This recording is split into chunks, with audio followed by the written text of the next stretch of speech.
And now for our next invited speaker, tutorial. Oops, actually, I can keep this on. I would like to introduce Dr. Tamitha Skov. And now, so many of you know Dr. Skov as the space weather woman. I think that's probably how most of the amateurs know you. Is that true? I don't know. Perhaps, but many of you, she does have that presence. But many of you may not know a lot about her other background. And I think that's really an important background to recognize here. So Dr. Tamitha Skov, WX6SWW, holds a Bachelor of Science degree in Physics and Physical Chemistry, as well as a Master's of Science and PhD degrees in Geophysics and Planetary Physics from the University of California at Los Angeles, UCLA. And interestingly enough, while she was there, she helped to edit and proofread the Introduction to Space Physics textbook that I used when I was in graduate school. So she was a part of my education. You wrote it in the, you gave me this bio. She joined the Aerospace Corporation in 2004, where she is currently a research scientist at the Physical Sciences Laboratory. At Aerospace, she works primarily in the fields of solar and space physics research and in the testing of spacecraft materials in realistic space radiation environments. In 2020, Dr. Skov joined Millersville University as an adjunct professor and is now teaching graduate courses in meteorology, serving as a pioneer in the field of broadcast space weather. Dr. Skov is well known to the amateur community as the Space Weather Woman through her innovative YouTube space weather forecasts. So with that, I would like to introduce Dr. Tamitha Skov, and we'll get her presentation on here. I'm going to make sure that I share the sound. So that is sharing. Thank you, Nathaniel. I appreciate it. Yeah, I want to say thank you to Nathaniel for inviting me to give this tutorial. One of the difficult things of doing a tutorial for HamSCI is actually knowing what content to present. Because HamSCI is one of the unique conferences in which you have amateur radio operators of all experience and all different types of technical aspects, and then you also have scientists on top of that. So creating a tutorial that covers all the bases is extremely difficult and challenging. So what I've done is hopefully I'm going to give something for everyone. Okay, so we're going to start out with some of the basics, and if you're bored, just sleep through the first half an hour, and then we'll get to more interesting stuff as time goes on. And then at the very end, I'm going to have a very interesting example to share with you. Hopefully, has anyone ever heard of Starlink?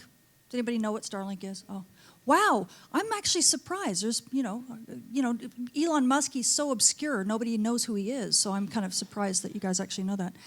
So I will be talking about Starlink at the end. And it's also something that Jim, if you're still listening, Jim Bacon, if you're still listening, please consider adding one of the indices in your thing. You talk about meteor shower and meteor scatter. You're going to need to add an extra index for the Starlink satellite meteor fallout, because as the Starlinks continue to fall out of the sky, they may add something to their propagation. Okay, enough of that. How do I advance the slides? I am using the keyboard.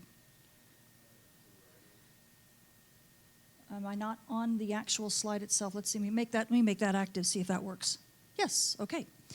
So this is just a reminder that space weather forecasting. We're talking about the weather connection, and I'm going to be talking about the highest part of the weather connection, right? Which is basically the space weather. But hopefully, by the end of this talk, you'll realize that really there is no delineation essentially between space weather and terrestrial weather. It's really all just Earth weather, and I think this is a paradigm where we're going to have to start really understanding that from sun to mud. But why does it matter? Well, if you take a look at this slide here, you can see you guys are located really at the top left, right? The ARRL, the amateur radio operators, but you really are just one piece of the puzzle. There's so many people and so many different people that use space weather. Obviously, the drone industry, which is the top right, that is one of the emerging industries that's really connected to a great degree. Slightly different frequency range, right, but also a form of communication and navigation. That is becoming so incredibly important, and believe it or not, they have almost as tough a time as you guys do in HF. Of course, we have the aurora tourism, everybody knows that, but now we're getting space aurora tourism, which is going to become a bigger player as time moves on. The original agencies, which are down at the bottom left, you guys know those. I mean, that's really where space weather cut its teeth, you know, where we started learning about space weather was military and the FAA and Homeland Security and all of that. And then, of course, we've got now the civil players, right, the commercial players off to the right. You see SpaceX. I need to update it to have Starlink in there. But you have O3b, right? OneWeb.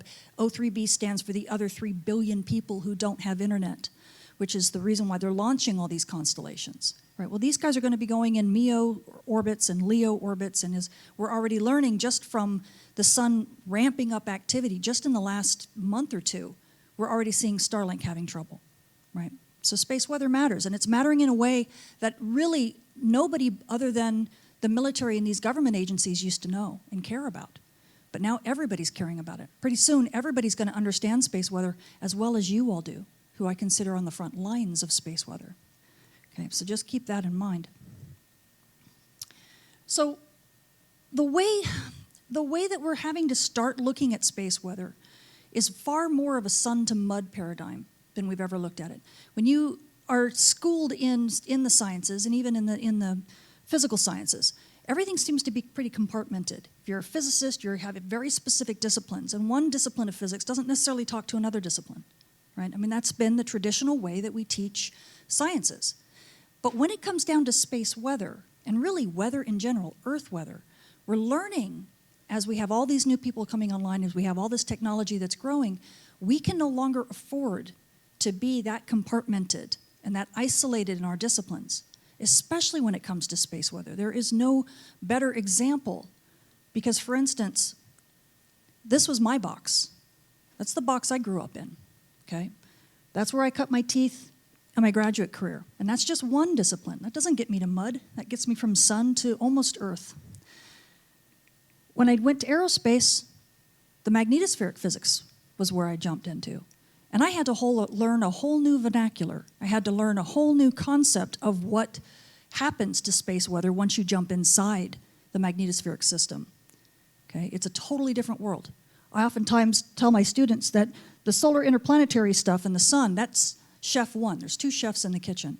You've got the sun that throws eggs at Earth, and then you jump into the magnetospheric regime, the near-Earth regime, and that's the second chef that grabs those eggs, cracks them into a near-Earth skillet and scrambles them up. And that's exactly what happens, and you'll see a little bit of that. But that's not the whole picture either, because now we got to get to ionospheric physics. This is where you are all experts, subject matter experts, probably smarter than a lot of the scientists who have letters behind their names, because you have the practical knowledge that they don't. But that's still not the whole picture. Traditional meteorology, right? Jim just spent a whole hour talking about how important that is to not just radio science, but really space weather as well, because it's also connected. And then, of course, geophysics, down at the ground. Anybody who studies geomagnetically induced currents, anybody who looks at ground magnetometer indices, right? Any of that stuff, you have to know a little bit of geophysics, or at least be aware of it. So look at this, from sun to mud. Look how many different disciplines of science. How many PhDs does it take to do space weather? A lot. Yet we don't approach it that way. Academia doesn't do this, not yet. But this is what's going to happen to have the paradigm shift we need. So for some basic stuff, right, this is the first chef for the most part. We're going to talk a little bit about solar flares. This is the easy stuff. And hopefully I can make these things work. So there really are only 4 different types of space weather phenomena that affect Earth. I mean, there's lots more types, but for the basics for weather, for what we care about, there's really only 4. Solar flares, you can watch it here. Hopefully it'll play. Hopefully everybody on Zoom is seeing this. There's a solar flare right there, boom. I call that when the sun screams. And the reason for this is because the sun, if you can see the sun, right, you can hear it scream. So if you're on the night side of Earth, you don't see this. You don't hear it. You're not affected by it.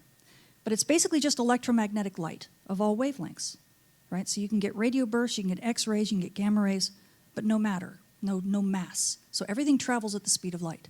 So when you see it from our telescopes here, whether they're space-based or if you happen to have a white light flare, you can see it on the ground. As soon as you see it, it's here. And the radio burst is here as well. However, that's not the only thing that happens. We have coronal mass ejections, also call them solar storms. These are not the same phenomena, even though they do happen oftentimes simultaneously.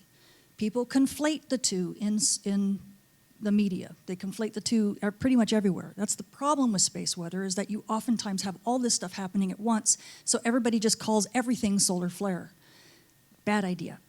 Coronal mass ejections, when they occur, oftentimes with solar flares, solar flares, they are much slower. They have a mass that's being ejected, and you can see this right here. They're also confined by magnetic fields. That's why you've got this big loop. And if you go out from this part of the picture into the coronagraph area, you're going to see this. You'll see that loop coming out very slowly from the sun, and you'll see it coming out. In this case, it goes out to almost 30 solar radii, which is 15 sun lengths, and I'll stop it before it goes too far because it'll get so dim you can't see it. But you see that structure? It's still confined into that loop. Thank goodness for that. We call that magnetic field jailing the particles. And the reason why that's so important for us as scientists is because we would be lost, because this thing becomes invisible before too long. And if we didn't have that magnetic field jailing it and constraining that shape, it would be very difficult to predict how and when these structures hit Earth. Now, both of these structures, this structure drives a lot more slowly than solar flares. This actually brings matter. This actually causes what's called a geomagnetic storm at Earth. And at Earth, it happens in about anywhere between 2 to 5 days, typically. The fastest ones on record are a little bit faster than that. The slowest ones on record are a little bit slower than 5, sometimes 6 days. But a lot slower than solar flares, which will get to you in 8 minutes. So you can't really conflate the two. Even as time of arrival, you can't conflate the two. The other thing is that geomagnetic storms, when they occur from coronal mass ejections, those storms occur mainly on the night side of Earth. Solar flares affect mainly the day side. See how confusing it can get so fast? Especially if you think it's all the same thing? Not really what we want people to do. Now, solar radiation storms, and I'll play an example of that. You'll see this is from the Halloween. This is a chronograph, just like you saw up here in this view. You're seeing these big solar transients. These are the coronal mass ejections that are coming off. What you're looking at is essentially a false eclipse in the sky. And so you're actually seeing the solar wind being blown off, because you can now see it because we blocked out the sun. But you'll see very soon that these big things coming off are not the only things that are going to come off. You're going to see what we call a blizzard. And these blizzards are energetic particles. Right there. There's one. These are energetic particles that are being shot out. Basically, both coronal mass ejections and solar flares drive these storms, also called radiation storms. Okay? These hit the poles, mainly the north and the southern hemispheres. You can see them up here in DRAP, this model. Basically, everything you see in red is bad. The other interesting thing is that, believe it or not, astronauts also deal with this. So if you close your eyes, the reason why you're seeing these, or the reason why the imager sees these, is because these particles slam right into the detectors, and they cause these false tracks. And believe it or not, astronaut eyes work very much the same way.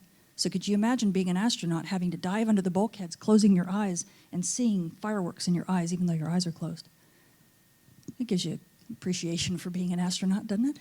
Would me. And then the final thing are coronal holes. These coronal holes are not really holes. They're just this. In this case, it looks like a hole, but it's just an area that is colder in this particular wavelength of light. And so it appears dark, but it's not a hole. If I were to look at the sun in a different wavelength, you wouldn't see a hole. You wouldn't see this dark thing. But what this indicates is that you have, if I can make the mouse move, is that you have fast solar wind. And fast solar wind can slam up against slow solar wind and cause something very similar to what a coronal mass ejection causes. So these 4 types of phenomena are basically the things that drive space weather, that are the result of space weather, that cause effects at Earth. But they all occur slightly differently. Now, if I could spend an entire tutorial on these, but I don't really want to. There's lots of information that you can find on these structures, and just know that they're very different from one another, and they do cause different effects at Earth, not just in radio communications, but even locations where they occur. Day side, night side, poles. Okay, they're very different. But that's not the only thing, right? That was the first chef. Well, the second chef in the near-Earth environment takes all those phenomena and then scrambles them, as you can see. We've got these little microclimates near Earth. This is thanks to the Earth's magnetic field. That same field that you read with a compass on the ground extends up into space, kind of like this pretty flower. And you can see it here. We've got trapped radiation. We've actually got, I don't even want to use the language, but for those who know, these are the 3 adiabatic invariants. I'm showing particles actually that are trapped inside the Earth's magnetic field. And not only do they just come in and enter, but now they gyrate around the magnetic field. They bounce from one latitude to the next, from one pole to the next pole and back and forth. And they also drift all the way around the Earth. Do you see how that's kind of like a chef's beater? Right? It's not trivial what happens once you get inside the Earth's magnetic environment. So when we talk about the solar phenomena just being the first thing in a chain of events, this is what we're talking about. Now, this is just the Earth's magnetic field environment, okay? This is what we would consider the near-Earth environment with all the different satellite orbits, right, where you can actually fly satellites. Once we get to the right-hand side of the picture, that's closer to your environment. This is the ionospheric environment. And look how complex it looks, okay? And we'll talk about that a little bit more. You guys beginning to see why you need so many different disciplines of physics to be able to understand space weather from cradle to grave, right, from sun to mud. So what is the ionosphere? This is for those who are not as familiar. The ionosphere is a charged plasma layer above the atmosphere, basically comprised of ions and electrons. It would be neutral, but it gets ionized because of the sun's UV radiation, right? Most people just look at this and call it solar flux. The charged nature facilitates radio propagation, but it's not just about the solar flux, right? Because we do have transient structures. We do have space weather that affects it in various ways. And you saw that it's not necessarily trivial how the environment affects you, because particles come from all sorts of different places, and they cause for all sorts of different reasons. Right? We have wave processes and all sorts of things that end up scattering, what we call scattering particles, into the upper atmosphere. And oftentimes the joke for magnetospheric physicists is that the ionosphere is the exhaust pipe of the Earth's magnetic system. And very much it is. So what are the ionospheric layers? Well, again, this is more some basic information for those who are not all that familiar. On this plot, I'm used to walking up to the plot, so it's going to be hard. On this plot, you're actually looking at electron density, and you're looking at a plot twice. Okay, you're looking at the day side of the ionosphere and the night side of the ionosphere. Down at the bottom, this is electron density going up. Again, you see it twice, so it goes up on the x-axis. The y-axis is altitude. Okay, so you're going up in altitude. During the day, we have what the D region, sporadic E, as Jim was talking about, and the E layer. Yeah, okay, they're not. People could argue how good of a plot is this. The E layer may not be in the same location as sporadic E. But for the most part, the E layer is in this arena. And then you have an F1 and an F2 layer. And why are they there? Well, if you take a look at electron density, you can see you have these peaks and troughs, right? And if you think about the atmosphere, even the neutral atmosphere just moving up, obviously you have a scale height. You have atmosphere that is getting less dense as you move upward. You have atmosphere that is getting less dense as you move upward, and the the atmospheric constituents are changing. So basically it's a battle, right? It's a battle between the neutral atmosphere and the neutral processes, and then ionization, right? And sometimes when you get the peak in, let's say, the E layer, you're getting ionization winning. Okay, but as you begin to move up, for example, well, the constituents change, the density changes, the processes, the chemistry is changing, and in this case, recombination is winning. So you're losing some of your electron density. And then as you continue to move up, once again, the constituents change, the density diminishes, and now photoionization is winning. And on and on and on until you get up past the F2 layer. You get the peak in the ionization, and then by this time we're sitting almost in a collisionless plasma. So now there's not going to be much recombination because you're not banging into anything anymore. and the density just continues to go down at that point. So that's how this kind of falls off. Now at night, okay, that's a different story. The reason why, the main reason why, of course, at night the sun isn't shining. And we're talking about photoionization. We're talking about the sunlight giving you, being the main driver of ionization. And so you're going to have less layers, right? Your D region disappears completely. Your E becomes more of a sporadic E and meteor showers. And I've had people tease me saying, you know what, Tamitha, this is 210. I need to have another meteor thing right here about 210 because that's about where Starlink fell out of the sky. So that's the new meteor. So this we do need to revise this plot, don't we? And then and then the F layers kind of collapse into a single F layer, which makes sense. And then again, you get the same kind of thing where it's diminishing over time. But one thing that isn't very well described is that you have this one line. And I think this is where people begin to think, okay, this is what was called the gray line, right? Because it's a line. This is the transition between day and night. And according to this plot, the transition is immediate. But that's not really the case. The layers change from day to night, not in a single line like the Terminator, right? But rather in a slow fashion, because as you go up in altitude in real life, when you go up in altitude, the sun, which is over here on this side, actually can penetrate further, right? As you go, it's hard to draw with a mouse. If I were to draw a straight, a ray line across here, the sun can actually see higher altitudes for longer periods of time.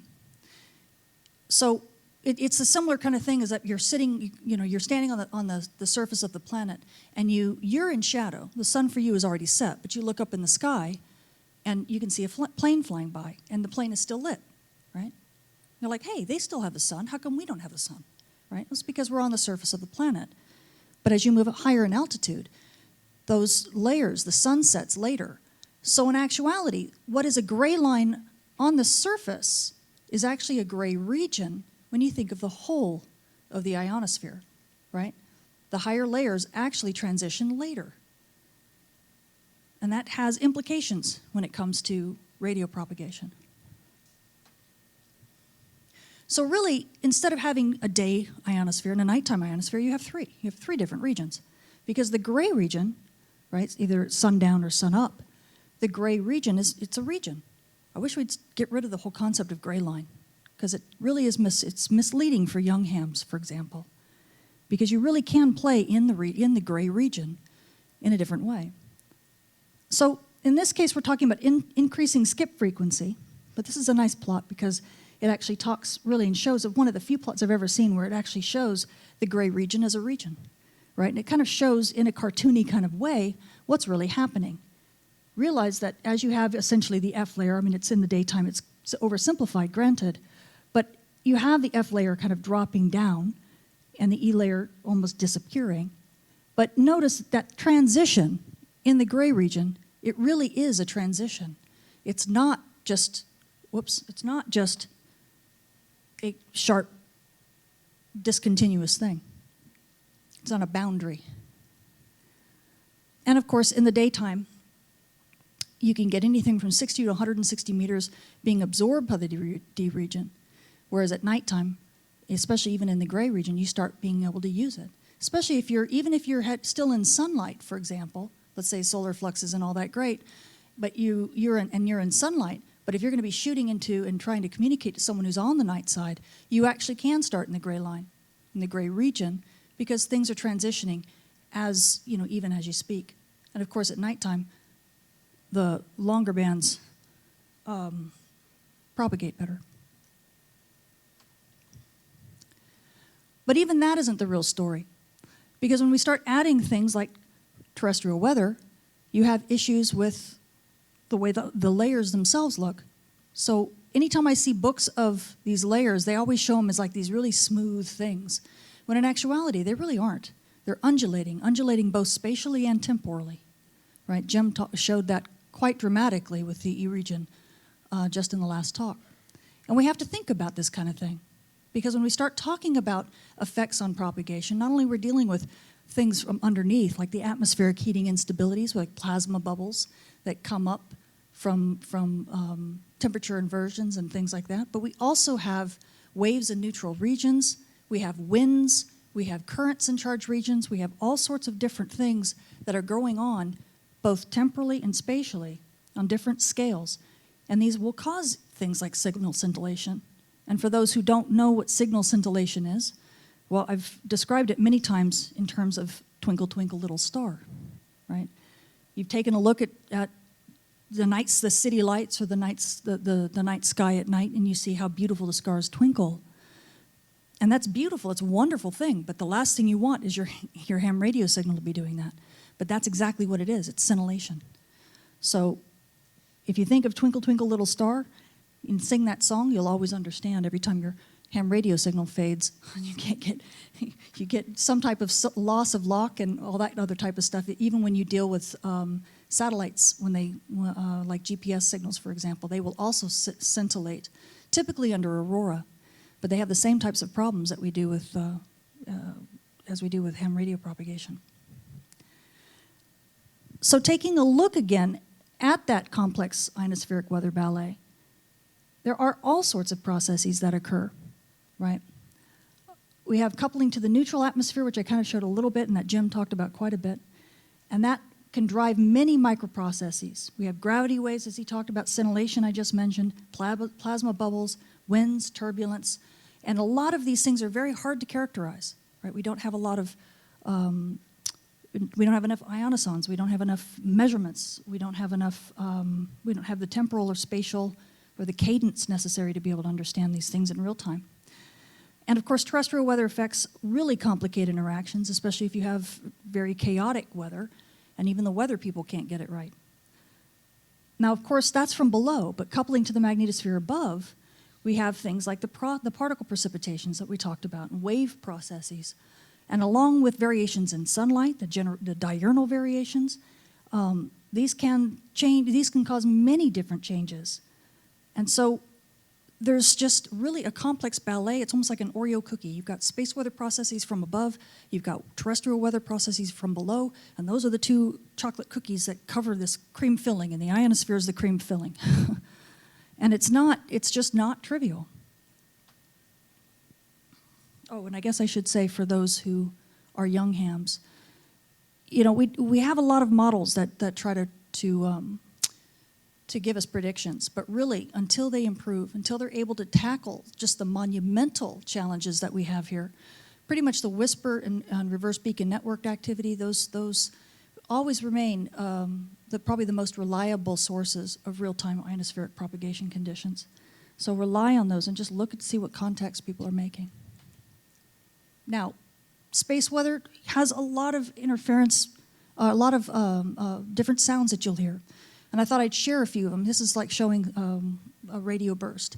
But I thought I'd share a few different types of things that can affect you during space weather. And again, this is for younger hams, but hopefully we can hear these sounds. So this is a couple of amateur radio operators during a solar flare. You even hear them talk about it as the bands begin to get a bit more, as the noise continues to rise. Hopefully everybody will be in there. Have a good day, 73 KF7RAC. Yeah, what happened to the band? Are I weak now too?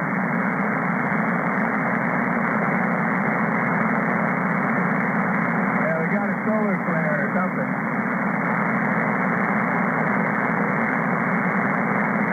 73, Rick, you can hear me. You tell them to keep you They finally gave up on their conversation. They couldn't hear anything. Did you guys hear any of that? Could you make out what they were saying? Just a little bit. Got harder at the end, didn't it? Yeah, that was an X-class solar flare that was occurring. Now, here's an interesting one. Don Chorus, and I know Jimmy Rader knows this stuff quite well. If I can see him in the audience, he was in here a second ago. And these are, when I was talking about wave processes, and these are processes that are scattering particles from the radiation belts down into the upper atmosphere. They get their name because they sound a lot like chirping birds.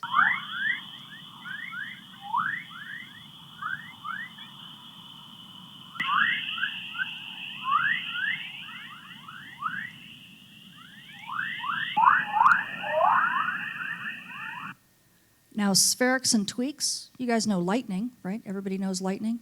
Spherics are where lightning is super, super close to you, right? And it sounds a lot like sizzling bacon, not Jim Bacon.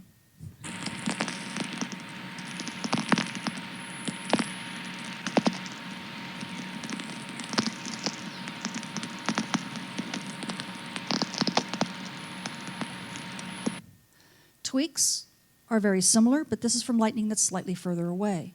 So listen to the difference between spherics and tweaks.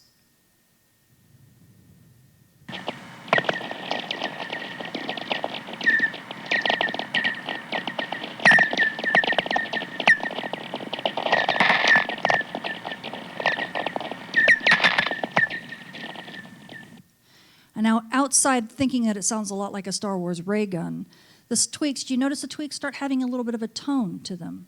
Do you notice that? Anybody notice that the tone begins to descend just slightly? Right?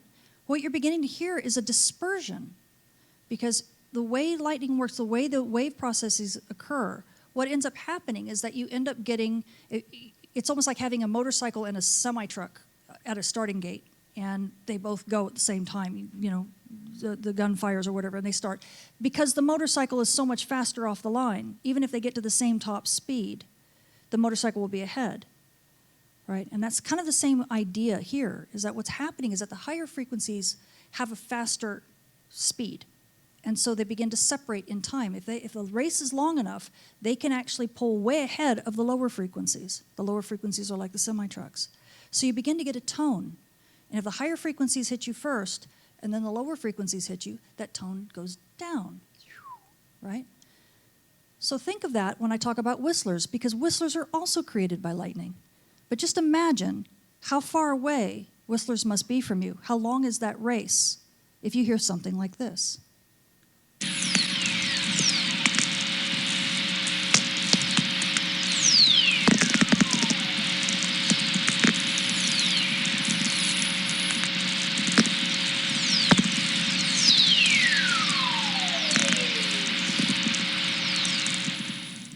Pretty cool. People think, what, maybe a couple miles away? Maybe 5 miles away? 10, 20? That's right. So what you're seeing there is actually, the particles are actually, the waves are actually going from one hemisphere all the way out through the magnetic field of the Earth, in the near-Earth system, all the way down into the other hemisphere in what we call the conjugate point. So this is a massive distance. So you're actually getting lightning. If you're in the northern hemisphere, you're actually hearing lightning from the southern hemisphere, and it travels along field lines. So you're beginning to see how all of this is connected, because we're popping out of the ionosphere, going back out into the near-Earth system, and then back down into the ionosphere again. How can we possibly understand this unless we have multidisciplinary studies? So what, on top of everything else, what does the role that solar variability plays? Right? Because if I haven't confused you enough with the first chef and the second chef, believe it or not, the first chef actually is moody. The first chef likes to sometimes hibernate and sometimes wake up and be angry, be a big angry bear.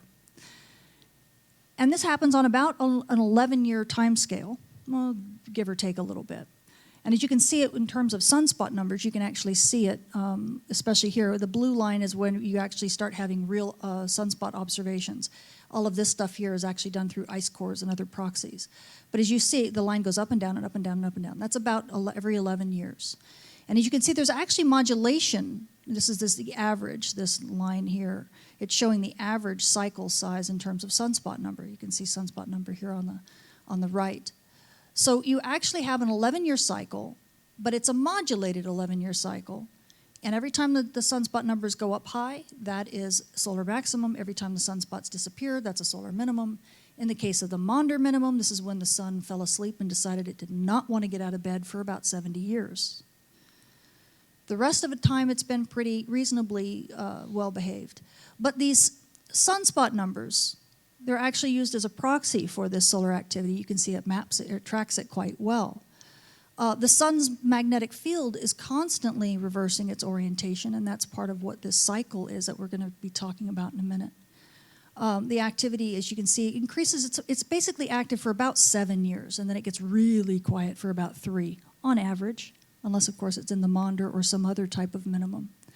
Believe it or not, the reason why you see 0 sunspots here is because for about 70 years, the sun did not have any sunspots. That didn't mean the sun was sleeping. Doesn't mean the dynamo went away. It actually just means that the magnetic field strength of the sun was so weak that the sunspots that I often refer to as like submarines that pop up, periscope up, and they pop up through the surface, and so you can see them. Those sunspots were still there, so to speak, but they just weren't strong enough, they weren't buoyant enough to pop up through the surface. So the sun's magnetic dynamo, the sun's solar activity cycle, was still occurring. It was just occurring beneath the surface of the sun, so there wasn't any physical manifestation that we saw. So when people talk about the Maunder minimum as, oh my goodness, the sun is going to die, it's a dying star. No, that's not true. It's not that at all. It's just a weak period of its magnetic field, and its little submarines just weren't buoyant enough to pop up to the surface. Now, there are other competing cycles that cause deviations from these 11 years, and this is what we're talking about. There's still a lot of argument as to what exactly all of these deviations are. But there's the Gleisberg cycle, for example. There's all sorts of other ones that occur from time scales up from just like 20 years up through 200 years, to be honest. There's lots of them. But they're all pseudocycles, and that's why the overall, what we call the Schwabe cycle, which is a 22-year variation of this, that's why it's modulated so much, as you see here. And we're still trying to understand that. Now, really, even though we talk about sunspots, again, that's just a proxy. It's just a manifestation, really, of what is the solar dynamo. And the way to really think about the solar dynamo is through the magnetic field.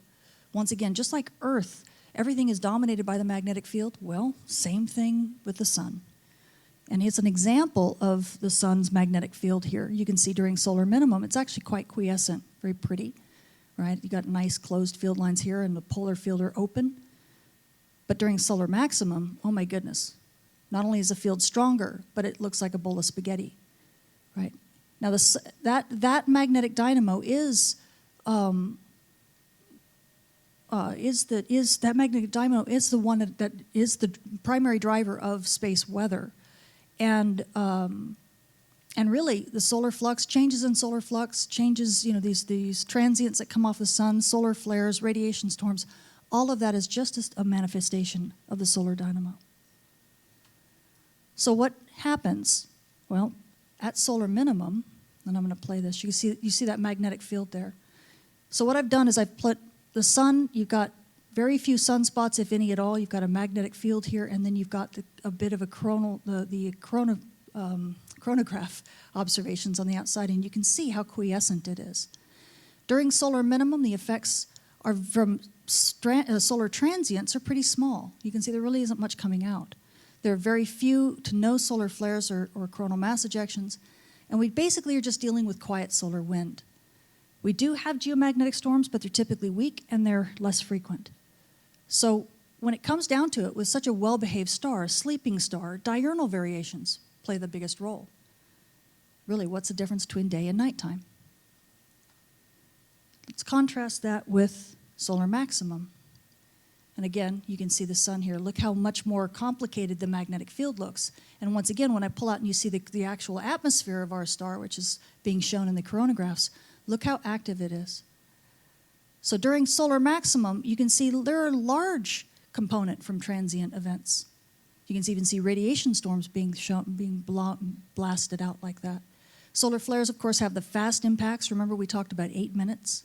And they mainly affect the day side of Earth on timescales of hours.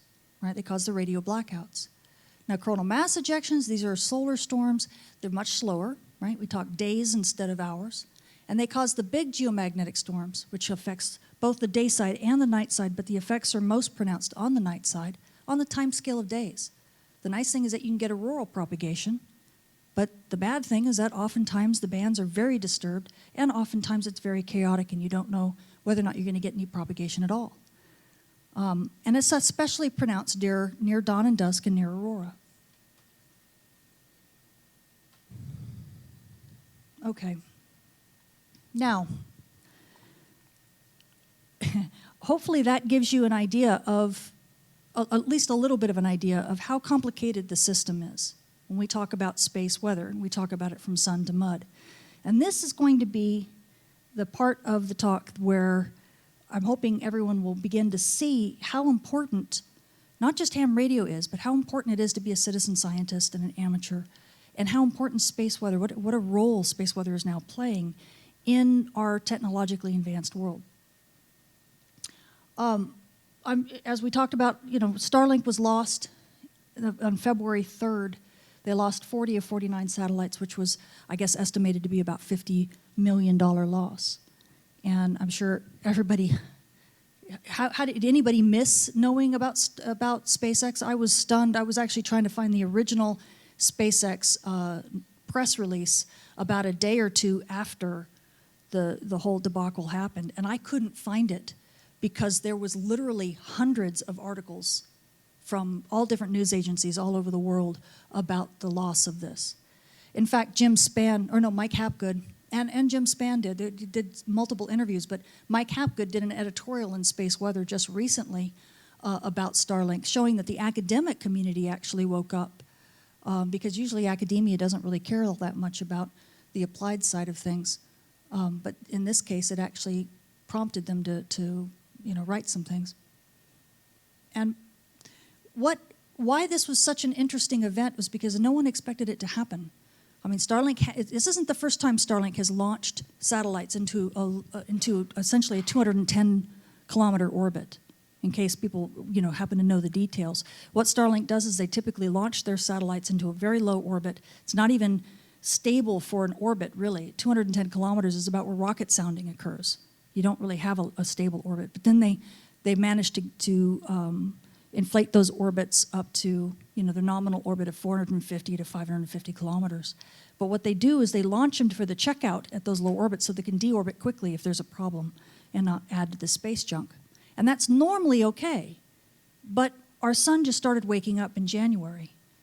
And what I've told my students for probably the past 3 or 4 years now is that I'm waiting for Starlink to start falling out of the sky as soon as our sun woke up. Well, this actually surprised me because our sun passed what we call the terminator, which is a real good indicator that it's waking up. But believe it or not, I was not expecting Starlink to fall out so quickly. I was waiting for a G2 or G3, a much larger geomagnetic storm to occur. So this was actually quite surprising to all of us. So for those of you who are ionospheric physicists, I'd really love to hear your take on what this could have been, because what happened was a very weak geomagnetic storm that ended up being the demise of Starlink. And part of, I think, the key here is that not only did we do a forecast that was mediocre at best, we knew something was coming, but we didn't understand exactly what. And I'll talk a little bit about it. But also, the fact that we don't have enough cross-disciplinary understanding from sun to mud of the whole weather, the terrestrial weather environment, that is part of the problem, because we have, in the ionosphere, which is the reason why the Starlink satellites fell, right? We had an inflation of the ionosphere, we had heating of the ionosphere, and the drag was just too much. And that is a common thing for low Earth orbiting satellites, but we didn't expect it to be this intense. But the problem is that we have electromagnetic coupling from the magnetosphere above, and we have electrodynamic coupling from terrestrial weather below. And not just terrestrial weather, our neutral atmosphere from below. And I believe that working in concert is what was the demise of Starlink. So for those of you who are not familiar with time series, on the left I have a time series from our upstream monitor. This is Discover. And we're looking at it from basically February 1st all the way through February 6th. This white line is where Starlink was launched. Okay. And if I can get my mouse back, come on, mouse. There we go. The top, and what you're looking at, there are some people who might be familiar with this. This is magnetic field. Top panel's magnetic field in GSE coordinates. This is more the angle of the orientation of the magnetic field, density, speed of the solar wind, temperature, and then the KP index down below. And you can see twice we hit a G1 level. Okay, that's the lowest, the most minor of storm levels. Now, I have it labeled that we had actually 2 different ICMEs. There's actually 3 of them in this series. We forecasted 1. Okay, now that's not completely uncommon because sadly, while we have our coronagraphs, and when we look at these structures, if one of them comes out, it can mask something behind it. And that's in the case, that's what happened here. is that it completely masked multiple coronal mass ejections behind it. So we knew the first one was coming. So ICME, this is interplanetary coronal mass ejection. We knew the first one was coming. We didn't know what was behind it, okay?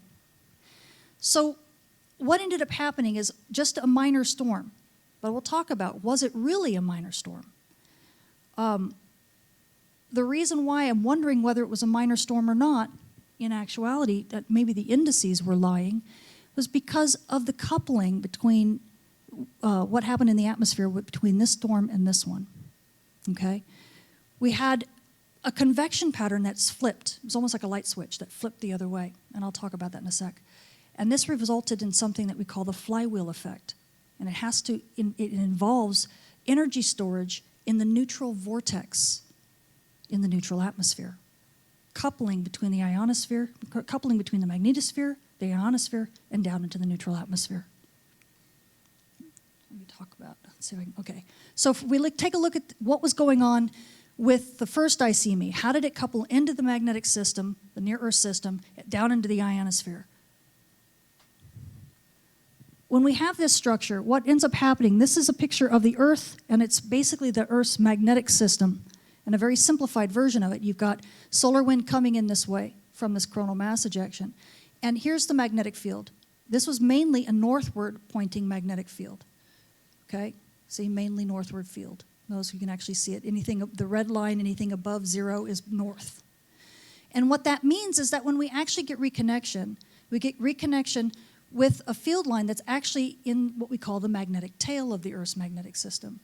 Because reconnection happens when you get magnetic field of opposing field lines. So reconnection happened here. And what that does, when you get northward magnetic field in the reconnection, what it does is it sets up a convection pattern of magnetic field that goes from the tail side, from the night side of Earth to the day side at high latitudes, and then down to back to the night side of Earth at lower latitudes. Okay, so you get a convection pattern that sets up like this. That's for northward magnetic field. But when we talk about the second ICME, look at that magnetic field, the red line, and it goes strongly southward. Okay, almost like a light switch. I mean, this happened very, very quickly. When you have a northward magnetic field, you don't have a geomagnetic storm. Everything is pretty much in the green. Okay, a little bit of yellow here, but for the most part, you don't have a big, strong geomagnetic storm. But now you're going to go strongly southward. And what happens? Well, now you're actually reconnecting with this magnetic field, and from the solar wind, you're reconnecting on the day side. You're reconnecting flux from the day side. Okay, once again, opposing magnetic field, that's where the reconnection occurs. What that does is that it actually causes this magnetic field, this flux, if I were to show you an animation, it actually drags this field line across to the night side. So you actually set up a convection pattern of magnetic field footprints that are now moving from day side to night side at high latitudes, and now back to day side at lower latitudes. So it sets up a convection pattern like this and a convection pattern like this. Almost the opposite of what you had when you had northward field. So the problem with that is that when that happens super fast, when you're setting up these patterns and you go down into the ionosphere, you have all these currents. You have Pedersen currents, you have Hall currents, and they set up a certain type of convection pattern. And you have a neutral wind vortex. So what I've got on this pattern, what I've got here is I've got both the northward field and the southward field convection patterns, so you can see them side by side. And in the E region of the ionosphere, which is, anywhere between 80 to 150 kilometers, essentially, you've got this neutral wind vortex. This vortex is happening all the time. But what happens is that when you get these patterns set up, it causes a certain type of movement. And you're moving the particles, the ions, in a particular, because they've got to obey the electric and magnetic fields that are set up. So they start moving in a particular way, right? Well, those, because you've got in the E and F region, you've got particles that are both charged and neutral, and they're now, and it's collisional. These particles are banging into one another. As the ions are forced to move a particular way, because they're seeing the electric and magnetic fields, they start slamming electrodynamically. They're slamming and they're interacting with the neutral vortex. and they're causing the neutral vortex to spin up in a particular way. Well, as soon as that ICME2 comes and changes and completely reverses this pattern, goes from one pattern to another, all of the ions and electrons stop and go, whoa, and they start going the other way. Well, but the neutrals don't know that. The neutrals don't care. They don't see the electric fields and the magnetic fields. So now you're getting the ions and electrons slamming one way. It's almost like a stampede, right? They're stampeding one way, and now suddenly, the ions and electrons go, no, we got to go this way. And the neutrals are going, what are you talking about? We're going this way. They don't know. So now you get all of this friction. What is friction? Heat. What does heat do to the ionosphere? Right? It inflates it.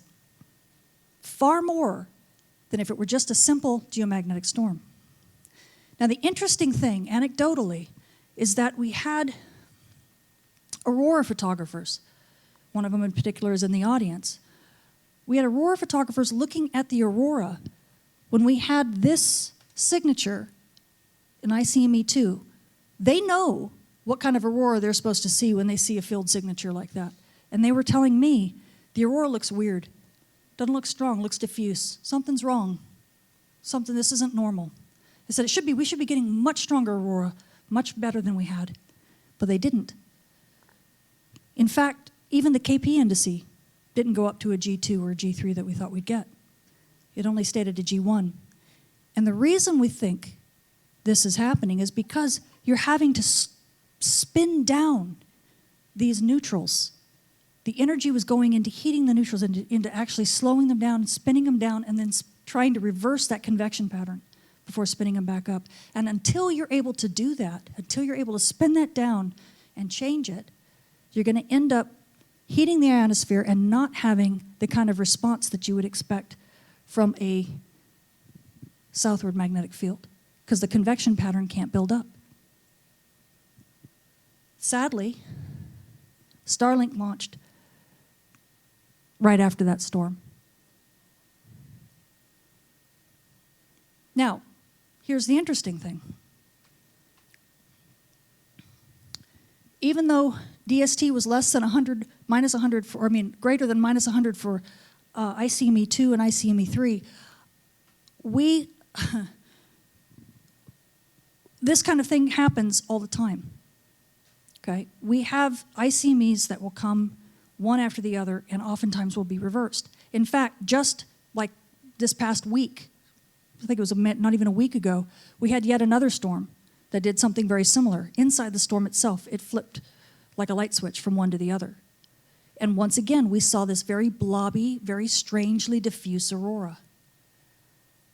So we know that as citizen scientists are able to alert us when aurora is looking strange. But this is something that also ham radio operators can do. Because ionospheric physicists aren't going to be looking just at this. They're not going to be looking at all of these parameters together.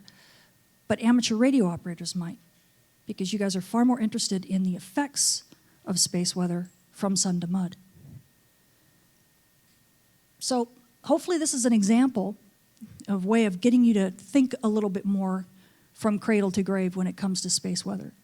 And that gets you to understand that we do require knowledge across many different disciplines of heliophysics.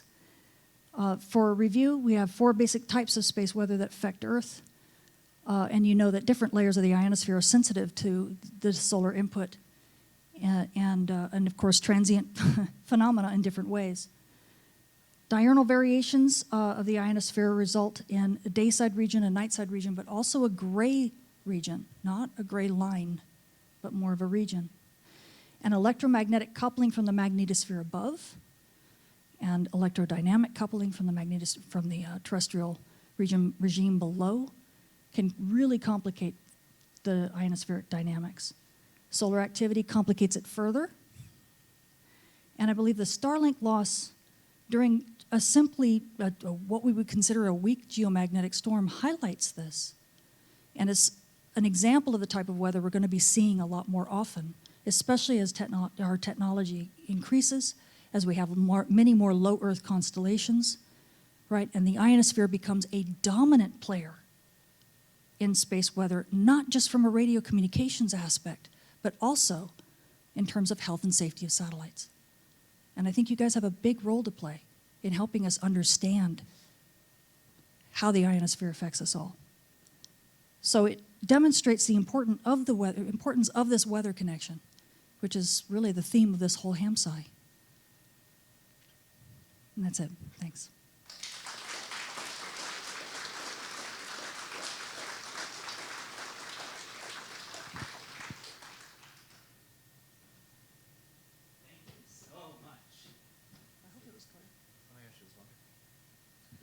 Thank you so much, Tamitha. I really appreciate it. Let's have one more round of applause.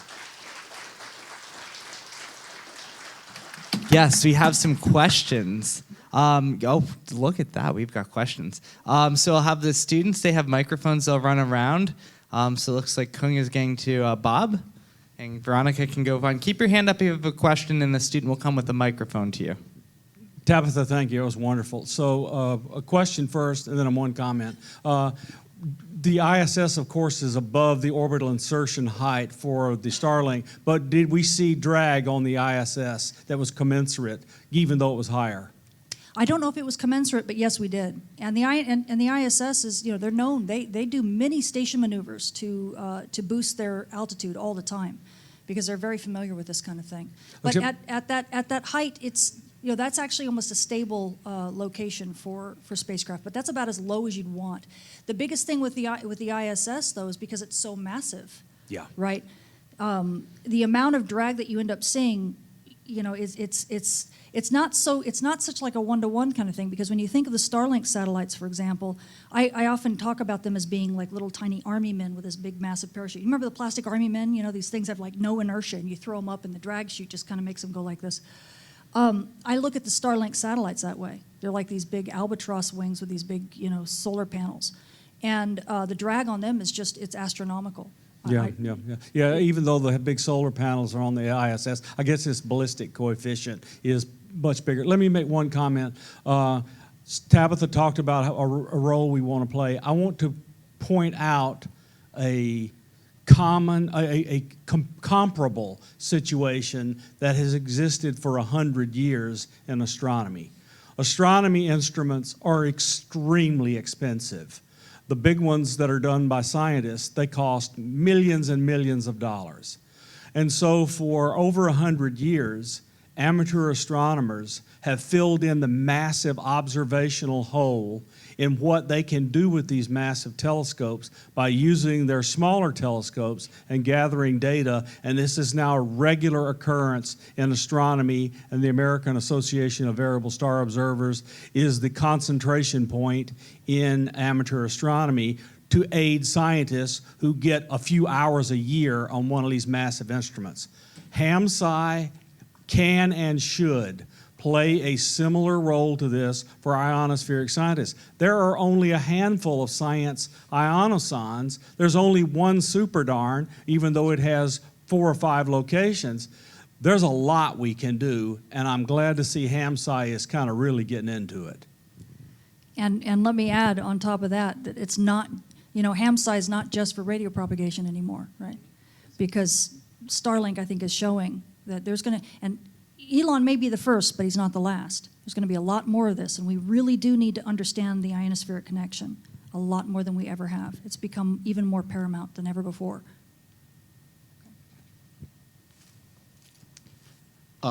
Extremely interesting presentation. Thank you very much. You, in your audio playback there, you had various audio tracks of whistlers, things like that. As a ham with an ordinary receiver, if we wanted to listen to those or try and just to play around with them, what frequencies in the RF spectrum should we be listening to try and hear them ourselves? And again, extremely interesting presentation. Thank you. You're very welcome. I should actually ask Jimmy Rader, because he does a lot more with magnetospheric waves and particles and knows these transmissions inside and out. Do you want to mention something? Got a microphone right there. Well, I don't know whether you mentioned that. I missed that. I mean, the whistlers, they have an interesting story how they were detected. They were actually detected first in World War I. Did you talk about that? No, No, you didn't. And what happened was, you had the trenches, I mean, they were a kilometer apart or so, and the communications was mostly by telephone. And so they tried to listen in on each other, I mean, by laying out large induction loops, I mean, to see what the others were doing. And that's when they heard the whistlers, You know what they thought they heard? They were thinking the other side was mocking them. Seriously, they were thinking that, So it was only later than after the war that the theory actually explained, that the whistlers are just a low frequency branch of the ion waves, But yeah, so that's the whistlers. So how do you detect them? They're in the kilohertz range, right? And so what you need is actually not even a receiver, really. What you need is an induction loop, and maybe an amplifier, but you can possibly hear them without an amplifier if you just hook up earphones, that have the right impedance, That's probably all you need. Yeah. You can go see poster number 2 out in the hallway where Jonathan Rizzo installed a VLF receiver in my backyard, and that's one way you could receive these things. Yeah. why should I, I've got the experts right here, so I'm humble.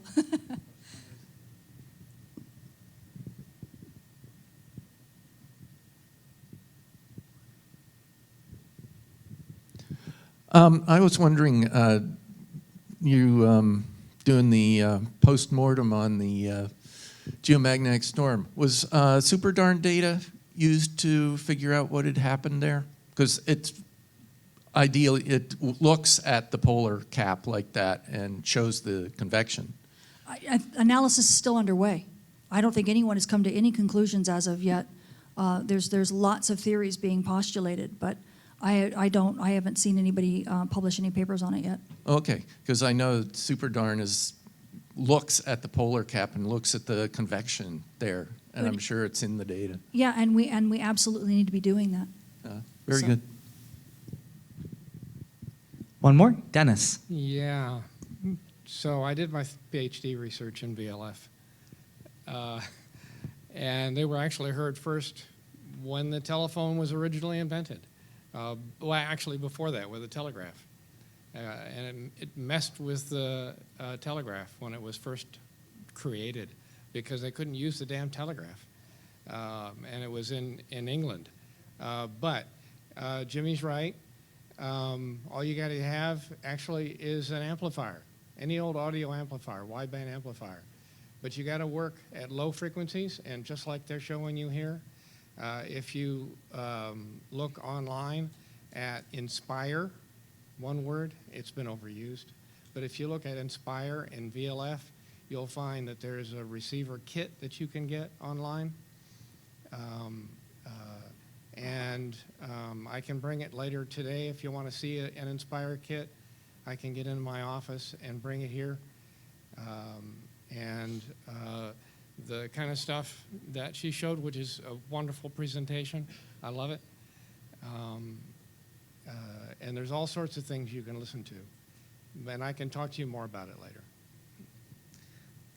Thank you, Dennis.